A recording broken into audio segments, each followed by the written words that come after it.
నమస్కారం వార్తలకు స్వాగతం ముందుగా ముఖ్యాంశాలు ఆగ్నేయ బంగాళాఖాతంలో తీవ్ర అల్పపీడనం రేపటికి వాయుగుండంగా మారే అవకాశం ఉన్నట్లు వాతావరణ శాఖ వెల్లడి.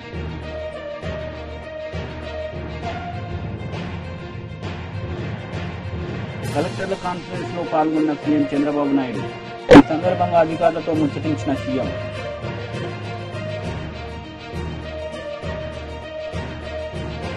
ప్రకాశం జిల్లా స్థానిక ప్రతినిధులతో మాజీ సీఎం జగన్ సమావేశం. ప్రతినిధులకు దిశానిర్దేశం. కలెక్టర్ల కాన్ఫరెన్స్ లో సీఎం చంద్రబాబు నాయుడు పాల్గొన్నారు. ఈ సందర్భంగా ఆయన మాట్లాడారు. సముద్రంలో పోయే నీళ్లన్నీ కూడా రాయలసీమలో ఉండే అన్ని ప్రాజెక్ట్స్ డెవలప్ చేయగలిగాం. సో ఎన్ని డౌట్స్ ఉంటే చెప్పండి, or otherwise will disperse for. Sir, Krishna right bank కరకట్టకి ఫ్లడ్ డ్యామేజెస్ లో బాగా డ్యామేజ్ అయింది సార్. దాన్ని రిస్టోరేషన్ వర్క్ చేయకపోతే నెక్స్ట్ రైన్ సీజన్ లో మళ్ళీ భయపడాల్సి వస్తుంది. అది కూడా అది వర్కౌట్ చేయండి. దాన్ని దేంట్లో చేయగలుగుతాము, will take it up. Purushottapatnam project land acquisition చేసి ఆల్మోస్ట్ 6 years అయింది సార్. ఆ రైతులకి ఇప్పటి వరకు పేమెంట్ అవ్వలేదు సార్. ఎవ్రీ మండే PGRS కి రెగ్యులర్ గా వాళ్ళు వస్తున్నారు సార్. వాట్ ఈస్ ది ఎంత, how many acres are pending there? Purushottapatnam 128 crores. ఈ మొత్తం లాస్ట్ టైం తమరు చెప్పినట్టు అబౌట్ మొత్తం 996 crores పోలవరం పేమెంట్స్ ఉన్నాయి సార్. దాంట్లో about 500 crores chiller will be land acquisition. అది కాదు, ఇది ఓన్లీ పురుషోత్తపట్నం. అంటే 128 crores. పురుషోత్తపట్నం మనం పెట్టింది సెపరేట్ అది పురుషోత్తపట్నం లిఫ్ట్ ఇది సార్. అలానే ఇప్పుడు చూపించిన ప్రయారిటీ ప్రాజెక్ట్ లో చింతలపూడి ఒకటి ఉంది సార్. అది దాంట్లో కూడా 86 acres ల్యాండ్ ఎక్విజిషన్ అయింది సార్. అవార్డ్ కూడా పాస్ అయింది. Payments are due sir. అది కూడా కొంచెం ప్రాబ్లం ఉందమ్మా. దాంట్లో ఎంతవరకు చేయగలుగుతామో అవి చూసి, ఎందుకంటే ఎన్విరాన్మెంటల్ ప్రాబ్లం కూడా ఉంది దాంట్లో. అది కూడా ఒకసారి తీసుకోండి. మనం అనుకున్న స్కీమ్లో ఏ విధంగా కంప్లీట్ చేయగలుగుతాం వర్కౌట్ చేద్దాం. సార్, మనకి ట్రెడిషనల్ లష్కర్ సిస్టమ్ కంప్లీట్ గా లష్కర్లు లేదు సార్ ఇప్పుడు. సో అది లేకపోవడం వల్ల మనకి థైలాండ్ లో ఉన్న వాళ్ళకి నీళ్ళు రావట్లేదు. దానికి ఏదైనా ఒక ప్రత్యామ్నాయం మనం ఆలోచించి చేసుకోవాల్సి ఉంది సార్. ఇప్పుడు నిన్న మొన్న నేను చూసాను, మీరు కలెక్టర్స్ అందరూ ఉన్నారు. లిఫ్ట్ ఇరిగేషన్ ప్రాజెక్ట్స్ ఉన్నాయి. నేను వచ్చినప్పుడు ఎప్పటికప్పుడు మళ్ళీ లిఫ్ట్ ఇరిగేషన్ ప్రాజెక్ట్స్ అన్నీ కూడా మళ్ళీ రివైవ్ చేసేవాళ్ళం. మళ్ళీ లాస్ట్ టైం వస్తే అన్ని డిఫంక్ట్ అయితే రివైవ్ చేసాం. ఇప్పుడు పంప్ సెట్స్ కూడా కొన్ని దొంగిలించే పరిస్థితి వచ్చారు, అవి కూడా పోయినాయి. ఇవన్నీ చూసిన తర్వాత మనం ఇన్వెస్ట్మెంట్ పెడుతున్నాం. మెయింటెనెన్స్ చేయకుండా, లేకుంటే అడ్మినిస్ట్రేషన్ యొక్క ఫెయిల్యూర్ వల్ల చాలా వరకు డిఫంక్ట్ అవుతున్నాయి. డిఫంక్టే కాకుండా ఇర్రిపేరబుల్ డ్యామేజ్ కూడా అవుతా ఉంది, థెఫ్ట్ కూడా జరుగుతున్నాయి. వీలైతే we want to call one tender PPP మోడల్లో ఇవన్నీ కూడా ప్రైవేటైజ్ చేసి అవుట్ సోర్సింగ్ కింద మనకి ఏదైతే దగ్గర 10 lakh acres ఆఫ్ ఇరిగేషన్ ఇచ్చే అవకాశం ఉంది. దాంట్లో 4 lakh acres నీళ్లు ఇవ్వలేకపోతున్నాం బికాస్ ఆఫ్ ఇవన్నీ రిపేర్లు రావడం కానీ, డిఫంక్ట్ కానీ, మిస్మేనేజ్మెంట్ కానీ వీటి వల్ల. దానికి కూడా నేను టెండర్ పిలవమన్నాను. పిలిచి అవుట్ సోర్సింగ్ చేస్తాం. శాశ్వతంగా పరిష్కారం అవుతుంది. This type of innovative ideas will bring it. Sir ఇరిగేషన్లో సార్ O&M వర్క్స్ మనం జనరల్గా సార్ ఏప్రిల్లో వీళ్ళు అసర్టైన్ చేసేసి ఏప్రిల్లో పంపించిన తర్వాత శాంక్షన్ వచ్చేసరికి జూన్ అయిపోతుంది సార్. టెండర్లు అయ్యేసరికి అప్పటికి వాటర్ వచ్చేస్తుంది సార్. దానివల్ల O&M వర్క్స్ అలాంటివి ఉండవు. ఒకప్పుడు ఇవన్నీ తక్కువ టైం పెట్టి పని చేయకుండా డబ్బులు తీసుకోవడం చేసేవాళ్ళు. ఈ మరి ఉండవు. ఈసారి O&M అన్ని కూడా రెగ్యులర్ టైం బౌండ్ ప్రోగ్రామ్ పెడతాం. Well in advance will complete it. Yeah, they will do it. Sir, good evening, sir. Sir, Collector Nellore, sir. Sir, we have Somashila project, sir. 2 issues, sir. Tamaru kuda chusaru, sir, last time visit lo. High level canal land acquisition jariginayi, sir. Dantlo pending payments unnayi, and another of 1200 acres kuda inka land acquisition pending unnayi, sir. Adokati. Rendodi Somashiladi last time approve chesina work lo, sir. Konda varaku emergency work we have taken up, sir. ఆ బిల్లు కూడా మనకు financial ఇప్పుడు pending ఉంది sir. If that can be clear we will be able to take it up sir. ఏ work కూడా there are some financial constraints. అందుకని prioritise చేస్తున్నాం. ప్రియారిటైజ్ చేసిన ప్రాజెక్ట్ని ఫుల్గా ఖర్చు పెట్టి దాన్ని 1 year 2 yearsలోనే ఎగ్జిక్యూషన్ తీస్తున్నాం. కాబట్టి మీరు చెప్పింది కూడా హై లెవెల్ కెనాల్ ఎంతవరకు చేసిన తెలియదు, కానీ రిపేర్లు అవన్నీ చేయమని చాలా స్పష్టంగా చెప్పాం. ప్రతి ఒక్క ప్రాజెక్టులో ఇప్పుడు అందిరినీవా ఉంది.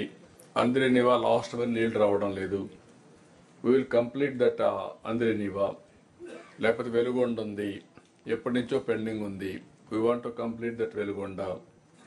అదే మరి అనకాపల్లి వరకు ఏదైతే పోలవరం లెఫ్ట్ మెయిన్ కెనాల్ పూర్తి చేసే నీళ్ళని విశాఖపట్నానికి వెళ్తాయి. That we have to complete. Polavaram ఉమ్మడి ప్రకాశం జిల్లా స్థానిక ప్రతినిధులతో మాజీ సీఎం జగన్ సమావేశమయ్యారు. సందర్భంగా పార్టీ ప్రతినిధులకు ఆయన దిశానిర్దేశం చేశారు. సో రైతులు గత్యంతరం లేక మిల్లర్ల దగ్గరికి పోవడం, మిల్లర్లు 300 రూపాయలు 400 రూపాయలు తక్కువ రేటు కొనుగోలు చేయడం, ఇది ఇప్పుడు జరుగుతూ ఉంది. అన్ని రకాలుగా సర్వనాశనం చేస్తూ ఉన్న ఈ పరిస్థితుల మధ్య, ఈ డైవర్షన్ పాలిటిక్స్ మధ్య ఈరోజు మనం పార్టీ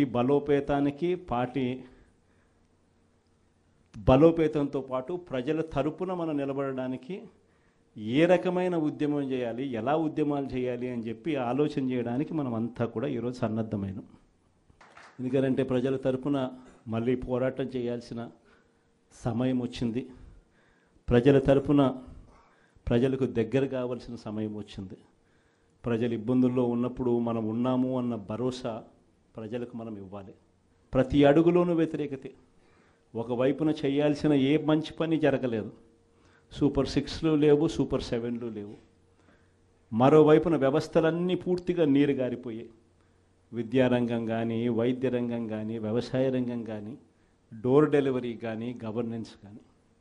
మరోవైపున చూస్తే బాధుడే బాధుడు. కరెంటు బిల్లులు ఈరోజు ముట్టుకుంటే ఈ నెల స్టార్ట్ అయింది. ఇంకా మొదటి డోసే 6,000 కోట్ల రూపాయలకు సంబంధించిన మొదటి డోసు ఈరోజు ఇచ్చినాడు ఈ నెల బిల్లులో. నవంబర్ నెల బిల్లు, డిసెంబర్ నెల బిల్లు, ఏ ఇంటికి వెళ్ళి కరెంటు బిల్లు ఎంత అని చెప్పి తేడా అడిగితే ప్రతి ఇంట్లో కూడా తేడా కనిపిస్తుంది. కనీసం 300 రూపాయలు పైన రేట్లు పెరిగినాయి. అది ఈ నెలే. రేపు నెల మరో 9,000 కోట్లు వేస్తున్నాడు. ఆ 9,000 కోట్ల భారం కూడా రేపు నెల బిల్లులో ఇంకా కనిపిస్తుంది. అంటే కరెంటు బిల్లులు ఇంకా షాక్ కొట్టే పరిస్థితిలోకి కరెంటు బిల్లులు వచ్చేస్తున్నాయి. ఒకవైపున బాధుడే బాధుడు.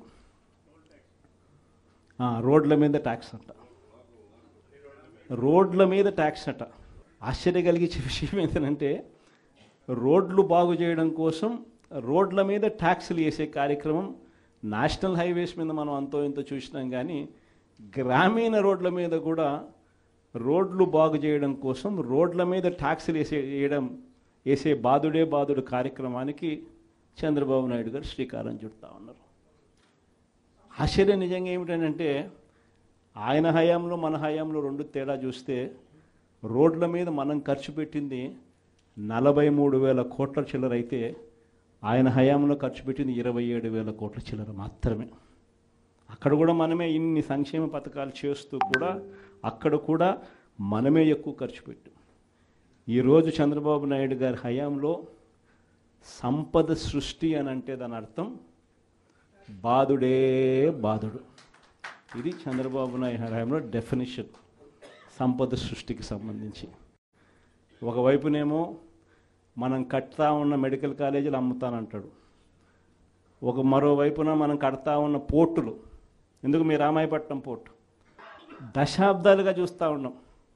ఎవడన్నా పోర్టు కట్టాడా? ఈరోజు ఆ పోర్టు దాదాపుగా పూర్తిగా వస్తూ ఉంది. పోర్టు పూర్తిగా వస్తూ ఉంది. సముద్రంలో నుంచి షిప్ కూడా తీసుకొని రావచ్చు. అప్పుడే మన ఎన్నికల అయిపోయే టయానికే ఒక బర్త అయిపోయింది. ఇప్పుడు దాదాపుగా రెండో బర్త కూడా పూర్తి అయిపోవస్తూ ఉంది. ఇలాంటి పోర్టులు రాష్ట్రం మొత్తం మీద మనం రాకమునుపు 4 ప్రదేశాలలో 6 పోర్టులు కడతా ఉంటే, మన 5 ఏళ్లలోనే మనము మరో 4 పోర్టులు కట్టడానికి శ్రీకారం చుట్టాం. అవన్నీ ఇప్పుడు అమ్ముతాడట చెనిక్కాయలకు బెల్లాలకి. ఈ పోర్టులు కూడా అంతే, ఈ మెడికల్ కాలేజీలు కూడా అంతే. ఇది సంపద సృష్టి అని అంటారు. ఇవన్నీ పోర్ట్లు ఉంటే ఈ పోర్ట్ల వల్ల ఉద్యోగాలు వస్తాయి, ఈ పోర్ట్ల వల్ల రాష్ట్ర ప్రభుత్వానికి అదనపు ఆదాయాలు పెరుగుతాయి. దీన్ని సంపద సృష్టి అంటారు. ఇదే పోర్టు ఈరోజు కట్టడానికి 4,000 కోట్లు అవుతుందని అనుకుంటే ఇదే పోర్టు ఇంకొక 10 ఏళ్లలో ఇదే పోర్టు కట్టడానికి 4,000 కాదు, కావాల్సింది 10,000 కోట్లు కావాల్సి వస్తుంది. అందుకే దీనిని సంపద సృష్టి అని అంటారు. పద్ధతి ప్రకారం అమ్మే కార్యక్రమాలు పెట్టినాడు తన దగ్గర వాళ్ళకందరికీ కూడా. ఇవన్నీ కూడా జరుగుతూ ఉన్నాయి. కాబట్టి మేము మనందరినీ కూడా నేను కోరేది ఏంటంటే అందరూ ఇక పోరు బాట పట్టాల్సిందే. మనం నేను వచ్చి వెలిగొండ ప్రాజెక్టు పూర్తి అయిపోయింది. 2 టన్నెళ్లలో నేను ప్రయాణం చేసి ఈ పక్క నుంచి ఆ పక్కకు 2 టన్నెళ్ళు పూర్తి అయిపోయినట్టుగా జాతికి కూడా అంకితం కూడా చేశాం. 2 టన్నెళ్ళు పూర్తి అయిపోయినాయి. Nallamala reservoir, Nallamala Sagar project reservoir కూడా అయిపోయింది. 1,00,000 ఎకరాలకు నీళ్లు అందించగలిగిన మెయిన్ కెనాల్స్ కూడా అయిపోయింది. కేవలం మిగిలిపోయింది ఏమిటనంటే R&R కింద డబ్బులు ఇవ్వడం. ఆ R&R కింద ఆ రిజర్వాయర్కి సంబంధించి 1,200 కోట్ల రూపాయలు డబ్బు ఇస్తే ఆగ్నేయ బంగాళాఖాతంలో తీవ్ర అల్పపీడనం ఏర్పడింది. రేపటికి వాయుగుండంగా మారే అవకాశం ఉన్నట్లు వాతావరణ శాఖ తెలిపింది. శ్రీలంక, తమిళనాడు తీరాల వైపు పయనం, రాయలసీమ, దక్షిణ కోస్తాకు భారీ వర్ష సూచన ఉన్నట్లు సమాచారం. ప్రతి కుటుంబంలోనూ గొడవలు ఉంటాయని, వీటిని సంచలనం చేయవద్దని మంచు విష్ణు విజ్ఞప్తి చేశారు. తన తల్లిదండ్రులు 2 ఆసుపత్రిలో ఉన్నారని ఆవేదన వ్యక్తం చేశారు. తమ కుటుంబంలో ఇలాంటి పరిస్థితి వస్తుందని ఎప్పుడూ ఊహించలేదని చెప్పారు. మీడియాపై జరిగిన ఘటన దురదృష్టకరమని మంచు విష్ణు వ్యాఖ్యానించారు.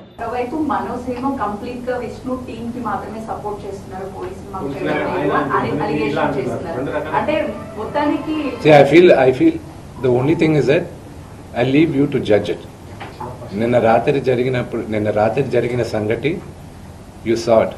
మీ ఇళ్ళకి వచ్చి ఎవరైనా ఒక 20 మంది వచ్చి మీ గేట్లు పగలగొట్టి లోపల తండ్రిగా కూర్చొని ఉంటే తండ్రిపైకి వెళ్తారా అనే క్వశ్చన్ మీకే వదులుతున్నాను. నేను చావనైనా చేస్తాను, కానీ అలాంటి పని చేయండి. మా నాన్న నోరు మూసుకో అంటే shut up.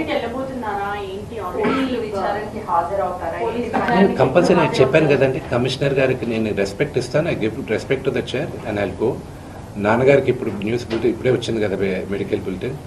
So once the CT scan is over and everything is over, నా పరిస్థితి ఇట్స్ యూనో కదిపితే ఏడ్చేటట్టున్నా. My mother is not feeling well at one side. అంటే మనోజ్ గారు భార్య వచ్చిన తర్వాత మారిపోయాడు, వాళ్ళిద్దరు కలిసి ఇది అంతా చేస్తున్నారు అనేసి చెప్పారు. నాన్నగారు భార్య మాట విని మనోజ్ తాగేసి అలా చేస్తూ ఉన్నాడు అని I will not answer that question. విద్యా సంస్థల ఇష్యూ పెద్దదవడం వల్లే ఇదంతా జరుగుతుంది అని చెప్పేసి బయట అక్రమాలు జరుగుతున్నాయి అక్కడ స్టేట్మెంట్ ఇచ్చాడు కదా. సో అదేనా కారణం ఈ ఇష్యూస్ అంతటికి? అక్రమాలను బయట పెడితే ఇలా దాడి చేస్తారా అంటున్నారు. దాని మీద ఏమన్నా? They can do it. Today Telugu రాష్ట్రాల్లో Mohan Babu university is one of the most prestigious university.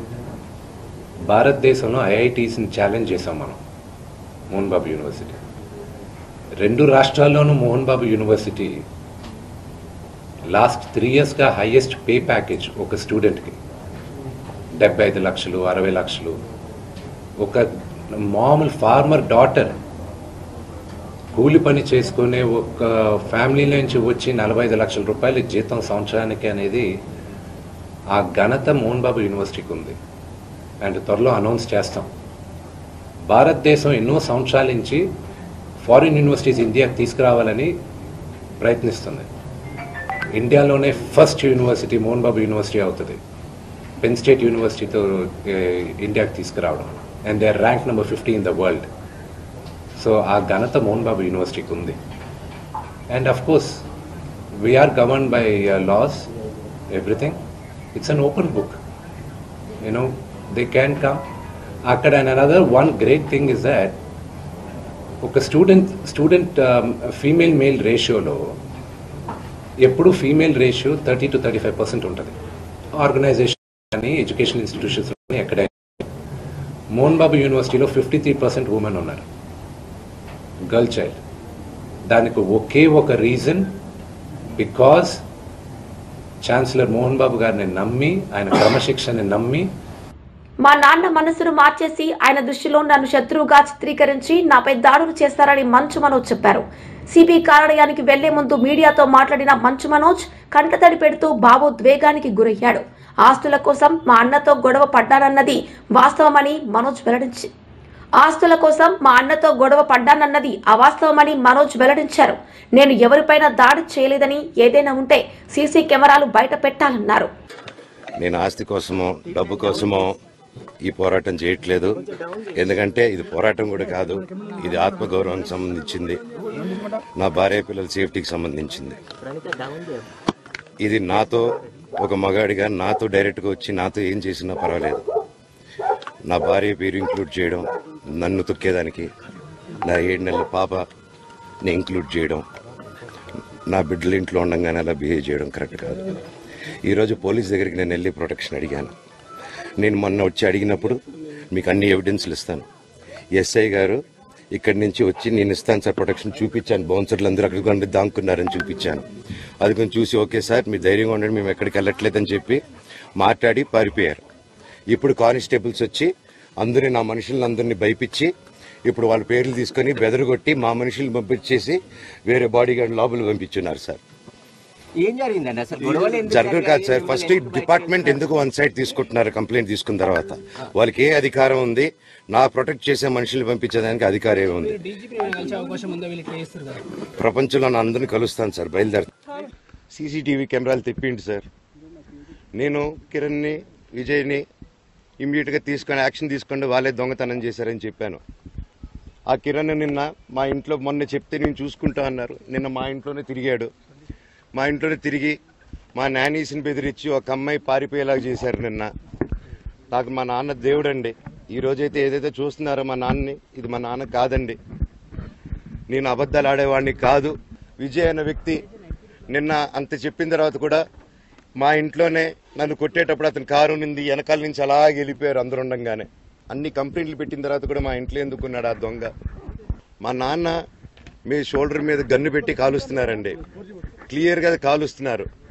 ఆయన నేను పనులు చేసుకుంటూ అన్ని రకరకాలుగా ఉన్నప్పుడు ఆయన బ్రెయిన్ వాష్ చేసుకొని నా వ్యక్తిగత జీవితంలో బయట పెట్టి నన్ను, నా వ్యక్తిగత జీవితం తప్ప అది కూడా నేనేం తప్పు చేయలేదండి. నేను ప్రేమించిన అమ్మాయిని పెళ్లి చేసుకున్నాను, అమ్మాయి కోసం పోరాడాను. దాంట్లో తప్పేంటంటే నాకు అర్థం కావట్లేదు. ఎక్కడ సైన్ పెట్టమంటే పెట్టాను, రమ్మంటే వచ్చాను, పొమ్మంటే పోయాను. ఎన్ని సినిమాలు చేయమంటే అన్ని సినిమాలు చేశాను. అన్న కంపెనీల్లో పనిచేశాను, సాంగులు చేశాను, వాళ్ళకి రికార్డింగ్లు చేశాను, ఫైట్ డైరెక్షన్లు చేశాను. ఎంతో గొడ్డులాగా కష్టపడాను, మనసు పూర్తిగా సంతోషంగా చేశాను. నాకు ₹1 అడిగింది లేదు, ఆశించలేదు. నేను దానికోసం నాకు కావాలి, నేను పనిచేసిన దానికి కూడా నేను అడగట్లేదు. క్యారెక్టర్ అసాసినేషను నేను చేయని దానికి చేశారు అని, నా భార్య వచ్చిన తర్వాత నేను చెడ్డడినయ్యానని. అదే వాళ్ళ తల్లిదండ్రులు ఉండుంటే గమ్మునుంటారా అండి? ఈరోజు నేను గమ్మునుంటే ఎలా అండి? తనకి తల్లి అయినా తండ్రి అయినా అన్నీ నేనే అండి. ఈరోజు తను వాళ్ళ ఇంట్లో ఆధారపడదు, నేను మా ఇంట్లో ఆధారపడను. నేను నా సినిమాలు చేసుకుంటున్నాను. తను సొంతంగా ఒక టాయ్ కంపెనీ పెట్టుకుంది. లాక్డౌన్లో నా అహం బ్రహ్మాస్మి సినిమా మా ప్రేమ కోసం ఆపేసినప్పుడు నిర్దాక్షిణంగా నేను చెన్నైకి షిఫ్ట్ అయిపోయి ఊర్లో వద్దని నేను డ్రాయింగ్లు చేసి కథలు రాసుకొని నా ఫ్రెండ్స్ దగ్గర కొంచెం అప్పులు చేసుకొని మేమే పెట్టుబడులు పెట్టుకుంటూ ఈరోజు మనీ నిలదొక్కున్నాం అండి. నేను, నా భార్య, తను, నేను, ఇంకొక 3-4 కలిసి దీన్ని ఇంత దూరం తీసుకొచ్చామండి. ఇన్నాళ్ళు గమ్మునున్నాను. ఓకే, ఈరోజు మీకు సాయంత్రం వచ్చిన ప్రూఫ్స్ అన్ని వదులుతాను. మా నాన్న మీద గన్ను పెట్టి కాల్చే వినయ్కి, మా అన్నకి సాయంత్రం ప్రతిదీ చెప్తాను. వినయ్ అని మా అన్న, విష్ణు అని. మధ్యాహ్నానికి బానిసే ఎవరిని కొట్టాను సార్? నా పిల్లల్ని కొట్టానా, నా భార్యను కొట్టానా, మా అమ్మని కొట్టానా, మా నాన్నని కొట్టానా? ఇవన్నీ నీ మధ్యాహ్నం బ్యాలెన్సే. అందరినీ కొడుతున్నాను, పనులు కొడుతుంటే సీసీటీవీలు తెప్పిండి సార్. అది దొంగతనం చేసింది నేను కాదు సార్, అది తెప్పిండి సార్ అంతా. మాజీ మంత్రి హరీష్ రావు మీడియా సమావేశం నిర్వహించారు. సందర్భంగా పలు అంశాలపై ఆయన మాట్లాడారు.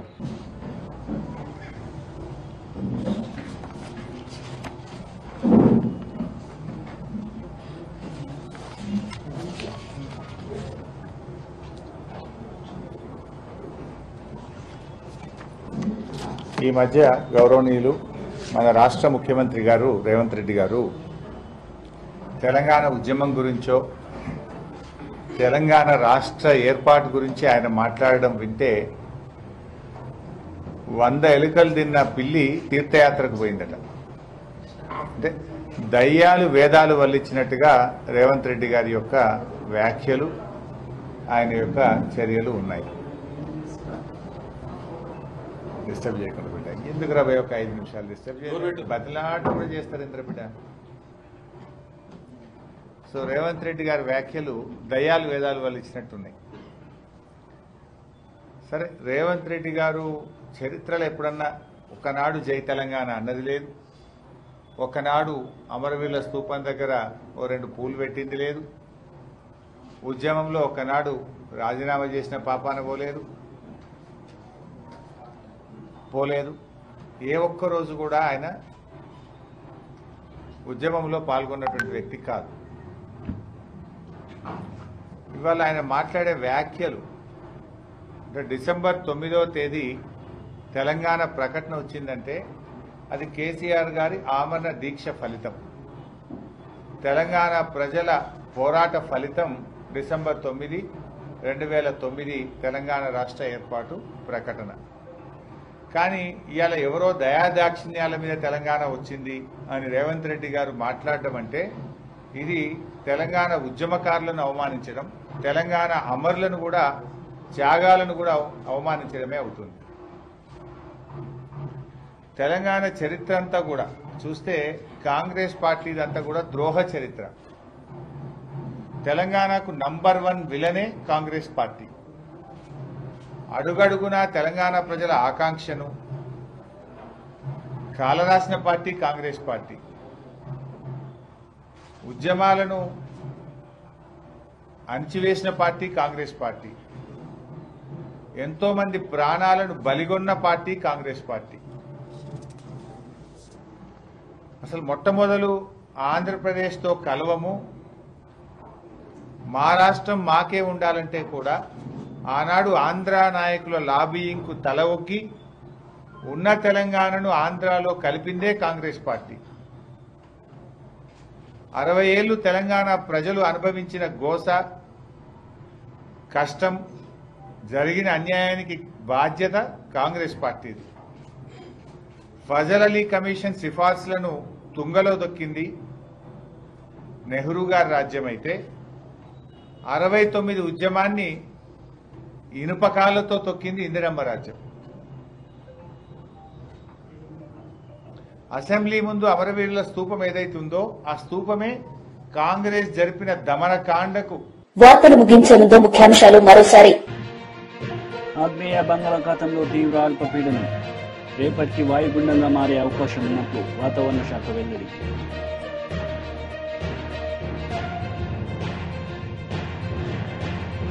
కలెక్టర్ల కాన్ఫరెన్స్ లో పాల్గొన్న సీఎం చంద్రబాబు నాయుడు. ఈ సందర్భంగా అధికారులతో ముచ్చటించిన సీఎం.